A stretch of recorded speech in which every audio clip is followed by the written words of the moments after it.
Hello everyone, myself Dr. Sarita Singh, Assistant Professor, School of Legal Studies, Babu Banasidas University, Lucknow. Today I'll be dealing with the topic from the Unit 1 of the subject Legal Method. The topic, the law and the functions of the law. Before we proceed with the discussion about the various components prescribed in this particular chapter, it is important for us to know why there is a need to study law in our day-to-day life, or why we need to know about the law. So there are various purposes of law which serves to the society. There are some as the law gives guidelines about what is accepted in the society. Law prevents conflict between the communities. Law protect the weaker class of the society. Law uh, also stable the environment for human coexistence in a society. And law also is, we can say that it is a way to resolve our dispute peacefully. We can say that the law, these purposes serves why we need law in our society.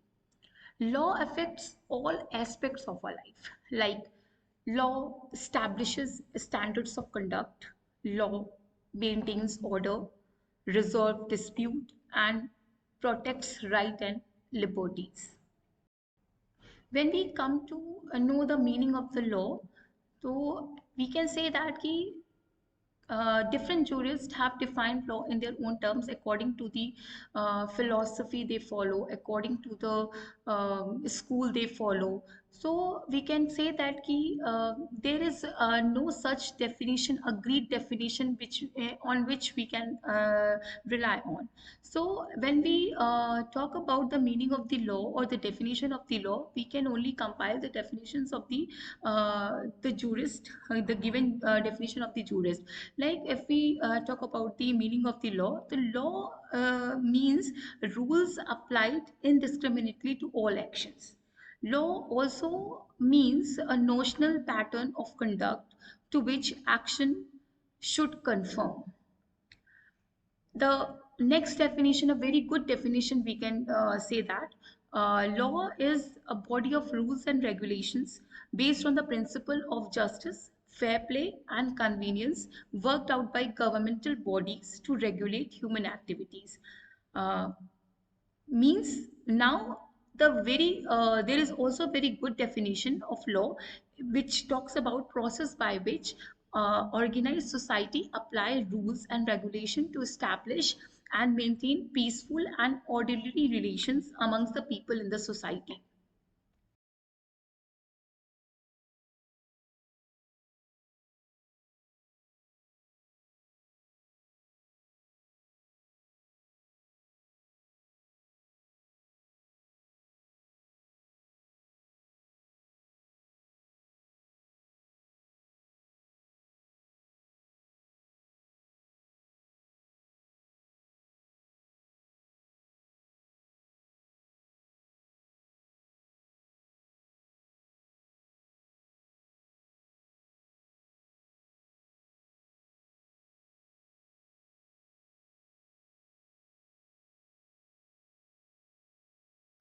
As I already told you, these definitions are the philosophy or understanding or the thoughts of the jurist who have defined the law.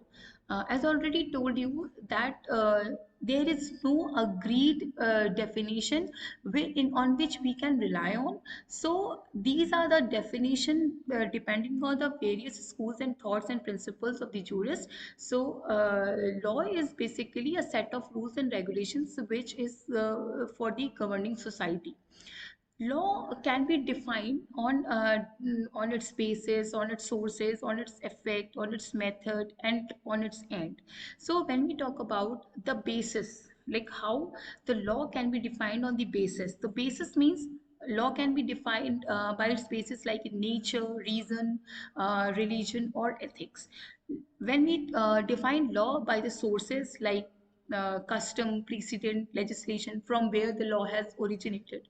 So when we define law by its effect, so how the law affects on the life of the society, when we define law by the method, like how it's method of its formal expression or authoritative application, when we define law at the end, so we can define that what it seeks to achieve. There are some important definition of law which are given by some jurists, like Austin defined law as command of sovereign.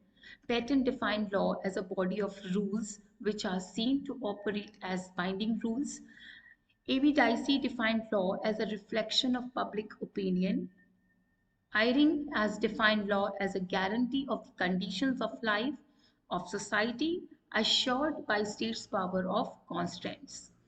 Salmon has defined law as a body of principles recognized and applied by the state in the administration of justice.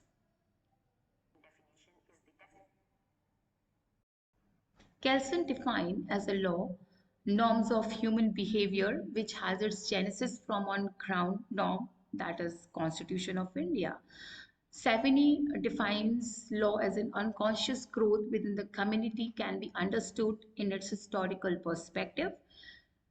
Roscoe Pound defined as a social control through systematic application of force in a politically organized society, an instrument to satisfy the maximum wants in a society with the minimum of friction and waste. There are some classification of the law also. The law can be classified into the international law and the municipal law. When we talk about international law is also classified into two laws, public international law and private international law. When we talk about municipal law, that is we call as a national law, it is also divided into two laws, public law and private law. When we talk about the public law is divided into administrative law, criminal law, and civil law.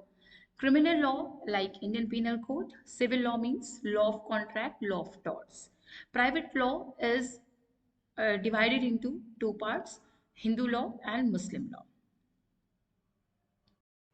Now come to the topic, what are the functions of the law?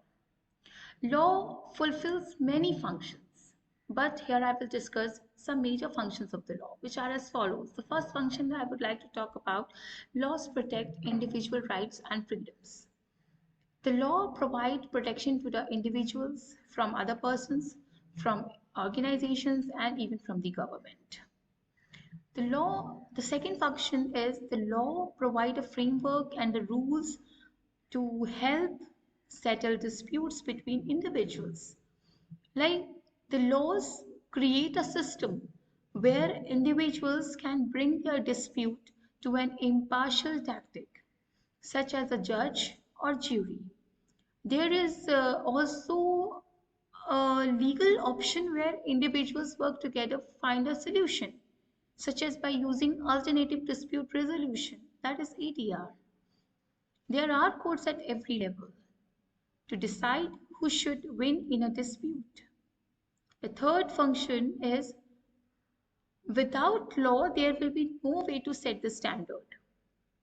Like it is fairly easy to see why murder and theft are crimes, but also provide a framework for setting other types of standards. Without the standard laws, rules, and regulations, it would be difficult for individuals or businesses or organization to conduct anything.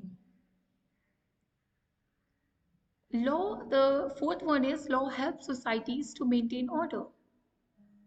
What will be the situation if there is no rule of law? You may need to provide your protection as there will be no police force or army. Disputes are an unavoidable in life of society and it is the role of law to settle disputes. Law also provides social change. A number of scholars agree about the role of law in modern society as instrument to social change. Law enables us to have purposive, planned, and directed social change. The flexibility of law provides some measures of discretion in law to make it adaptable to social conditions. If law is rigid and unalterable, it may not respond to changes spontaneously, which may lead to resentment and dissatisfaction among the subjects and may even result into violence or revolution. Therefore, some amount of flexibility is inevitable in law. That's all for today. The next topic and the next lecture will be on the next video. Thank you so much. Bye bye, students. Take care.